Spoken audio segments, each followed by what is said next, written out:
Chapter 3. "Perhaps you will wake up and find the sun shining and the birds singing," she said compassionately, smoothing the little boy's hair, for her husband, with his caustic saying that it would not be fine, had dashed his spirits, she could see.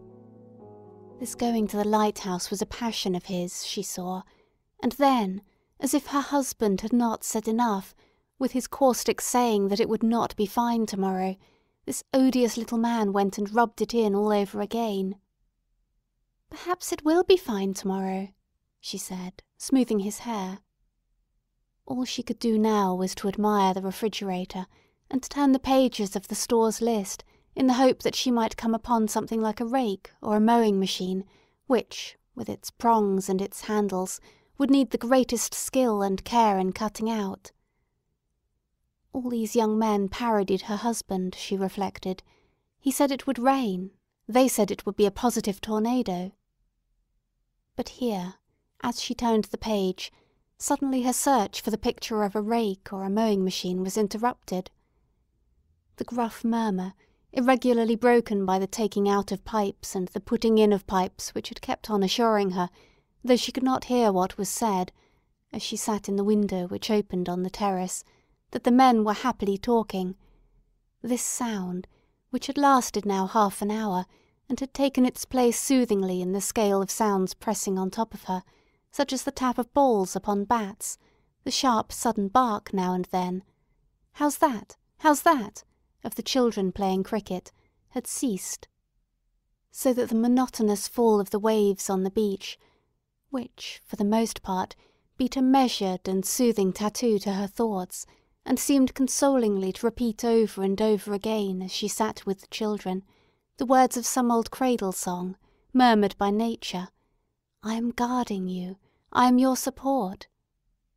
But at other times, suddenly and unexpectedly, especially when her mind raised itself slightly from the task actually in hand, had no such kindly meaning, but, like a ghostly roll of drums, remorselessly beat the measure of life, made one think of the destruction of the island and its engulfment in the sea, and warned her, whose day had slipped past in one quick doing after another, that it was all ephemeral as a rainbow.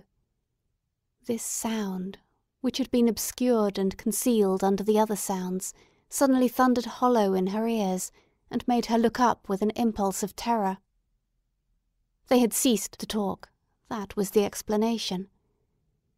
Falling in 1 second from the tension which had gripped her to the other extreme, which, as if to recoup her for her unnecessary expense of emotion, was cool, amused, and even faintly malicious, she concluded that poor Charles Tansley had been shed. That was of little account to her. If her husband required sacrifices, and indeed he did, she cheerfully offered up to him Charles Tansley, who had snubbed her little boy. One moment more, with her head raised, she listened, as if she waited for some habitual sound, some regular, mechanical sound.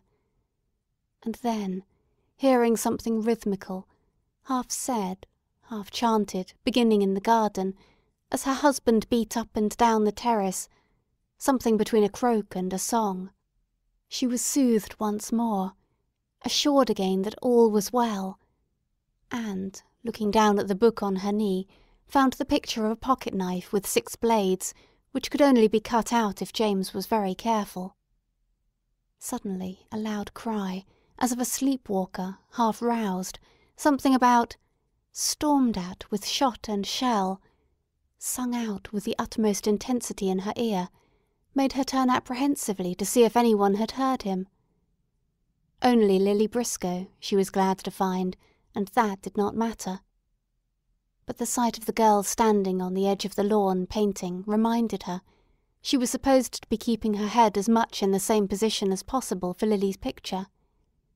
Lily's picture. Mrs. Ramsay smiled. With her little Chinese eyes and her puckered-up face, she would never marry. One could not take her painting very seriously. She was an independent little creature, and Mrs. Ramsay liked her for it. So, remembering her promise, she bent her head. End of section 1.